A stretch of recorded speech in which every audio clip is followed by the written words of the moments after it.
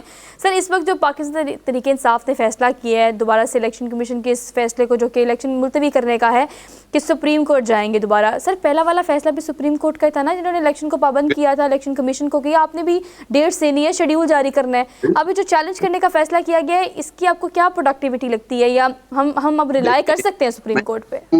سب سے بڑا امتحان جو ہے وہ سپریم کورٹ کا ہے, عدالتوں کا. کیا عدالتیں خود کو اپنا جو تاریخی طور پر, جیسے حرمیت نے بھی کہا, جتنے دبے لگے ہوئے ہیں ان کو دھونے کا ٹائم آ گیا ہے, یا تو دھل جائیں گے یا ایک اور دبا لگ جائے گا. یہ تاریخ فیصلہ کرے گی. سپریم کورٹ اگر آئین اور قانون کی بالادستی کے مطابق فیصلہ لیتا ہے تو میں یقین سے کہتا ہوں کہ پچھلے سارے, پنجابی میں کہتے ہیں داغ دھل جائیں گے. اگر نہیں لے گا فیصلہ تو پھر ایک اور ایسا داغ لگے گا جس کی وجہ سے پوری قوم کو اس کی قیمت ادا کرنی پڑے گی. جب بھی آئین اور قانون کے خلاف گئے ہیں تو پھر غیر قانونی غیر جمہوری قوتوں کو اس کا فائدہ ہوا ہے اور غیر جمہوری قوتوں کو ہی اقتدار ملا ہے. یہ سپریم کورٹ کو بھی دیکھنا ہوگا, موجودہ سیاسی نظام میں شامل تمام سیاسی جماعتوں کو سمجھنا ہوگا. میں نہیں سمجھتا کہ کوئی بھی جمہوریت پسند کسی بھی حالت میں کسی بھی اور طرز حکومت کو قبول کر سکتا ہے.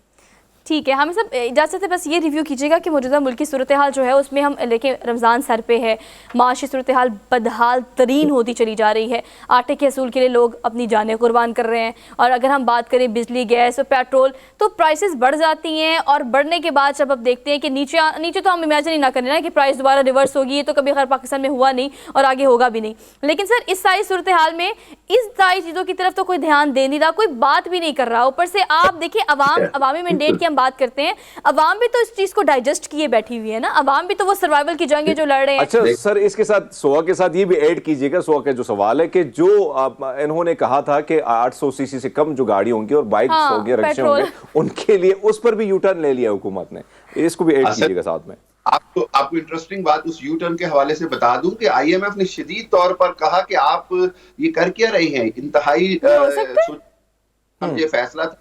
آئی ایم ایف کو انہوں نے کوئی ڈیٹیل بھی نہیں بتائی, کوئی اس پہ فیزیبلٹی ورک آؤٹ نہیں کی, اس لیے حکومت کو اس سے بیک آؤٹ کرنا پڑا. اگین نااہلی کے علاوہ کچھ نہیں تھا. دوسری بات یہ ہے, یہ جو عوام کے مہنگائی کی بات کی نا آپ نے, میں آپ کو سادے لفظوں میں بتاؤں, عوام خاموش نہیں ہے.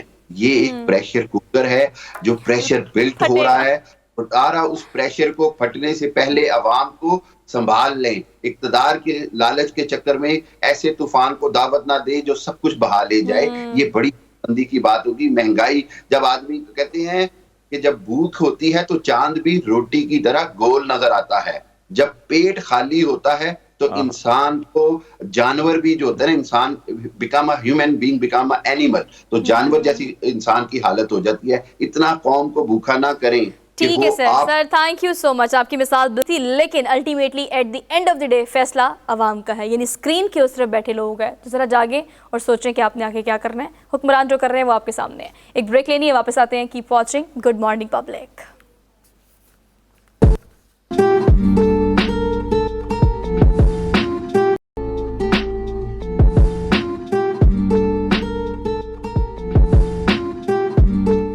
Welcome back after the break. میرا پورا سیٹ جو ہے وہ اب رمضان فیل دے رہا ہے, اور اگر رمضان کے اس روح کی بات کریں تو آج چونکہ جیسے کہ پروگرام کے آغاز میں ہم نے اس چیز کو کئی دفعہ کوٹ کیا, اور آج چونکہ پہلا روزہ کل بڑا خوبصورت گزرا, آج رمضان کا دوسرا روزہ ہے اور رمضان المبارک کا آج پہلا جمعہ ہے. تو یہ رحمتیں برکتیں سمیٹنے کا ایسا گولڈن چانس ہمیں ملا ہے. جس طریقے سے بھی اس کوشش کریں کہ رمضان کا مہینہ گزارے نہیں, اسے مکمل طور پر جئیں. ہم دی گڈ مارننگ پبلک کے پلیٹ فارم سے کوشش کریں گے کہ وہ نعت خوانی ہو, کوئی ایسا ٹاپک ہو جو کہ شرع کو لے کے ہو, جس سے آپ کو آسانی, آپ کو کچھ ایسی ٹپس مل سکیں کہ آپ کے لیے آسانی ہو سکے. بہت ساری ایسی ابہام ہوتے ہیں آپ کے شریعت کو لے کے, خاص طور پر بہت سارے ایسے سوالات ہوتے ہیں, وہ کلیئر ہو سکے. لیکن اگر ابھی سیٹ کے فیل کی ہم بات کریں تو یہ فن خطاطی بہت خوبصورت فن. میں سمجھتی ہوں یہ فن کرنے والا شخص جو ہے, سوچنے والا, اس کا نظریہ ہم جیسے لوگوں کے نظریے سے تھوڑا سا مختلف ہوتا ہے.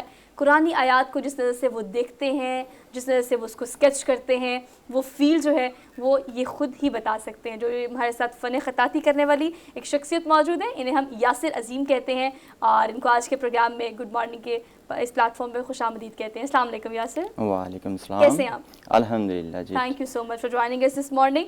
یہ بتائیے گا کہ یہ فن جو ہے ویسے تو is very close to my heart, اور اوبیسلی جو بندہ اس کو کرتا ہے, اس فن کو جو رکھتا ہے, وہ بڑے خوبصورتی سے, بڑے سنبھال کر رکھتا ہے. بیکاز قرآنی آیات کو, حدیث کو لکھنا, سوچنا, امیجن کرنا, وہ آپ کو ایک فیل ہوتی ہے. کب سے کر رہے ہیں فن خطاطی؟ ویسے تو کہتے ہیں کہ آرٹ جو ہے, آرٹسٹ پیدا ہوتے ہی آرٹسٹ ہوتا ہے, تو بچپن سے ہی کر رہے ہیں. لیکن جو سیریسلی ہم نے اس کو کرنا شروع کیا ہے میں نے, وہ 2018 سے کیا ہے. اور فن خطاطی کی بات کی جائے تو وہ 2020 سے میں نے سٹارٹ کیا ہے اس کو. بہت کم عرصہ, مطلب بہت کم عرصے میں. لیکن اگر آپ دیکھیں میرے ارد گرد جو کیلیگرافی پڑی ہوئی ہے, بڑی پروفیشنل, بڑی خوبصورت, ہر چیز کا ٹیکسچر پورا ہے, کلر کمبینیشن. اور پھر جب آپ مجھے بریک میں بتا بھی رہے تھے کہ کچھ گولڈ پیپر سے بھی آپ نے کیا ہے, سلور پیپر سے بھی کیا ہے. اچھا بچپن سے کر رہے ہیں, لیکن 3 سالوں میں جو آپ نے سیکھا ہے وہ دور اور جو پچھلا اتنا آپ دور کرنے کی کوشش کر رہے تھے یا سیکھ رہے تھے, کیا فرق ہے اس میں؟ دیکھیں جو میں پہلے کر رہا تھا وہ